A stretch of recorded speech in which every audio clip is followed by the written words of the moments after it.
என் நண்பர் ஒருத்தர் அந்த இன்சிடென்ட்ஸ்ல உள்ள இருந்தாரு. இடிச்சு அடுத்த 4 செகண்ட்ல என்ன நடந்துச்சுன்னே தெரியல. ஃபுல்லா புகை முள்ள இடிச்சு ஒரு பாம்பு போட்ட மாதிரி ஆயிடுச்சு அவருக்கு. அப்புறம் ஒரு செகண்ட்ல வந்து பாத்தீங்கன்னா ஃபுல்லா கருப்பாயிடுச்சான். இதை பார்த்து ஃப்ளைட்ல போகணுன்றதுக்கே கொஞ்சம் பயமா இருக்கு. அடுத்த மாசம் ஊருக்கு போறதா இருந்தேன். ஃப்ளைட்ல போனோமா இல்ல ட்ரெயின்ல போறதான்னு யோசிக்கிற நிலைமை. பில்டிங் சுத்தி அந்த ஏர்கிராஃப்டோட பார்ட்ஸ் எல்லாம் கீழே விழுந்து கிடந்தது. இந்த பேசஞ்சர்ஸோட பிளட் ஸ்டெயின் எல்லா இடத்துலயும் இருந்தது.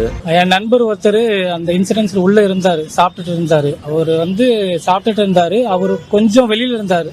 அந்த ஃபிளைட் கிராஷுக்கும் அவரு ரொம்ப வெளியில இருந்தாரு. இடிச்சு அடுத்த 4 செகண்ட்ல என்ன நடந்துச்சுன்னே தெரியல. ஃபுல்லா புகை முள்ள இடிச்சு ஒரு பாம்பு போட்ட மாதிரி ஆயிடுச்சு அவருக்கு. அப்புறம் ஒரு செகண்ட்ல வந்து பாத்தீங்கன்னா ஃபுல்லா கருப்பாயிடுச்சான். என்ன பண்றதுன்னு தெரியல, ஒரு கண்ணும் தெரியல, ஒன்னும் தெரியல. கண்ணை மூடிட்டு படிக்கட்டுல நடந்து வந்து வெளில வந்து பார்த்ததுக்கு அப்புறம் தான் ரியலைஸே பண்ணிருக்காங்க அது ஃபிளைட் கிராஷ் ஆயிருக்குன்ட்டு. அதுக்கப்புறம் அங்கிருந்த ரெஸ்கியூ டீம் வந்து அவங்களெல்லாம் அப்ரூவ் படுத்திட்டு இருக்கிறவங்கள வந்து சேவ் பண்ணாங்க. மித்தவங்கள வந்து நீங்க பார்த்தது தான். இப்போ அந்த இடத்துல இருந்து லைவ்ல இதெல்லாம் பார்த்துட்டு இப்போ உங்களுடைய மைண்ட் வந்து பரவாயில்லையா? ஏன்னா ஒரு ட்ராமா இருக்கும். லைவ்ல நிறைய பேருடைய பாடிஸ் ரெக்கவர் பண்றதா இருக்கட்டும், நம்ம உயிரை ஜஸ்ட் அங்கிருந்து தப்பிச்சு வர அந்த மூமெண்டா இருக்கட்டும்.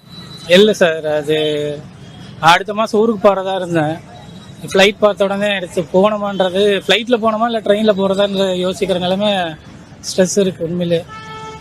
இது விபத்து ஒன்றும் பண்ண முடியாதனாலும் அந்த பயம், போஸ்ட் ட்ராமாட்டிக் ஸ்ட்ரெஸ் டிசார்டர் ஒன்று இருக்குது. அது வந்து சில பேருக்கு வித்தின் மினிட்ஸில் கியூர் ஆகிடும், சில பேருக்கு மாத கணக்கில் இருக்கும், சில பேருக்கு லைஃப் லாங்கில் இருக்கும்.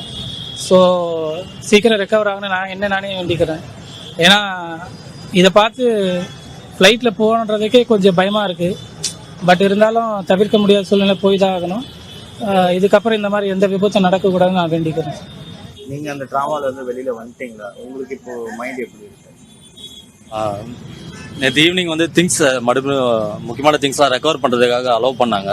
ஸோ சம்பவம் நடந்து ஒரு நாள் கழிச்சு தான் மறுபடியும் உள்ளே போகிறதுக்கு சான்ஸ் கிடச்சிது எங்களுக்கு. உள்ளே போய் பார்க்கும்போது என்ன சொல்கிறது, என்ன நினைக்கிறது, என்ன சொல்கிறதுன்னு தெரியல. அந்த உள்ளே இருக்க கண்டிஷன்லாம் பார்த்து பில்டிங் சுற்றி அந்த ஏர்கிராஃப்டோட பார்ட்ஸ் எல்லாம் கீழே விழுந்து கிடந்தது.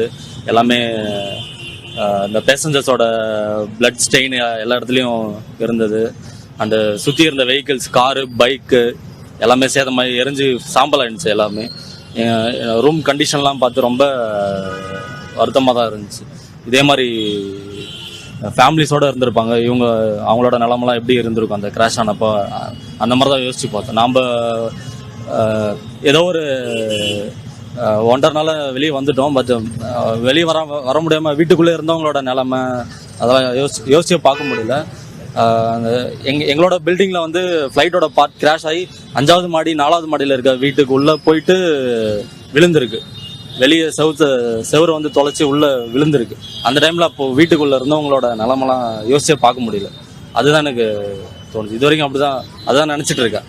அப்போ என்ன பண்ணியிருப்பாங்க, அவங்களால என்ன பண்ணியிருக்க முடியும், நம்ம வந்து வெளியே வந்துட்டோமே, அவங்களால வெளியே வர முடியலையே. அதுதான் இது வரைக்கும் யோசிச்சுட்டு இருக்கு.